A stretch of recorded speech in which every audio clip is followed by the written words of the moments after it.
ACASIS is back at it again. So this is a solution that allows you to have a toolless entry to put your SSD storage in a device and reuse it.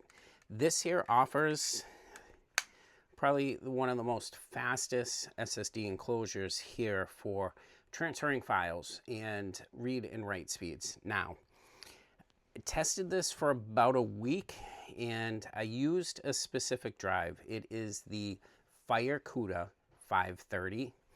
And this is very similar to what ACASIS is suggesting. They want the Samsung 990 or a Western Digital, the most advanced one. So it uses the Gen 5 M.2 type of storage, as well as M.4. It's backwards and compatible, but for speed wise, this here gives you an 80 gigabyte per second interface. This is different than the previous 501 only because it has a power through so that you can charge, say, your laptop if you're using this with it, so you don't lose that port for charging. Only charging here though, no data, no nothing. Okay, on that note. Difference between this one and that other one, this has an automatic cooling system, so there are some chips in here that determines when this drive gets over 55 degrees Celsius that it's time to start cooling the device.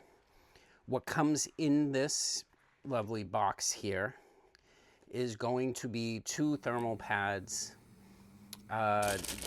screwless device to hold down your SSD, and some thermal pads for that M.2 SSD. Now, if we're looking at this and construction-wise, nice little venting on the sides here. You have your fan. Not even gonna try and pronounce this company's name. Pick this up on Amazon.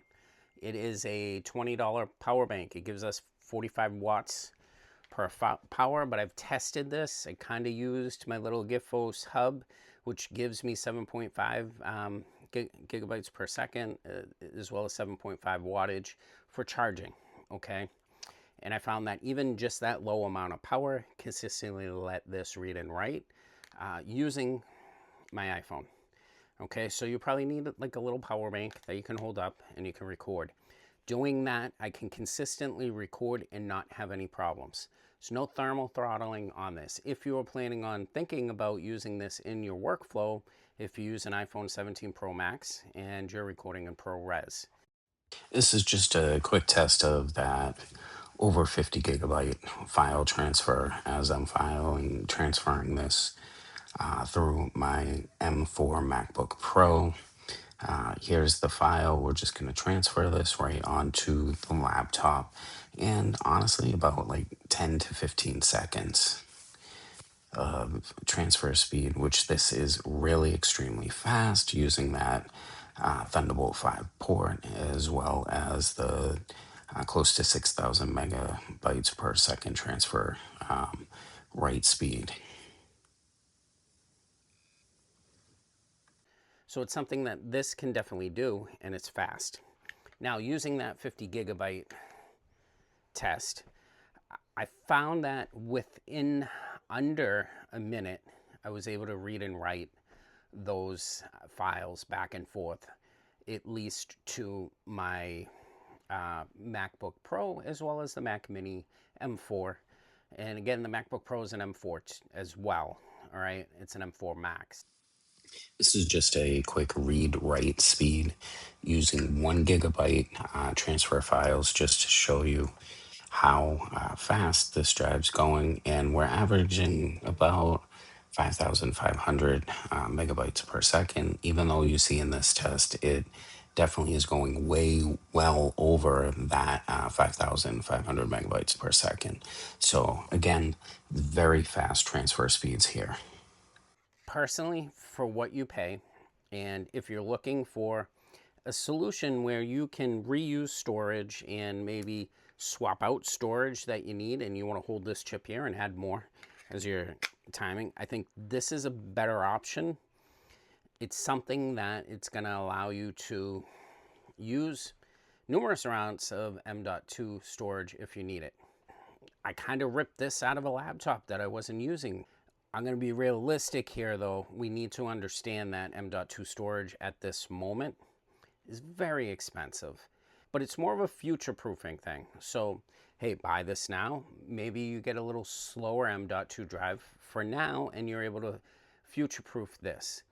I wasn't able to really test any Windows computers because I don't have a capable Windows computer to test the speeds that ACASIS wanted me to test.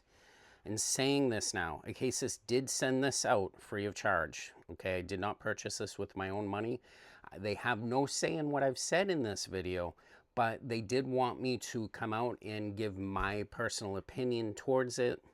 And I think this is a win. This is something that you can confidently purchase. All right, you're not going to have a regret.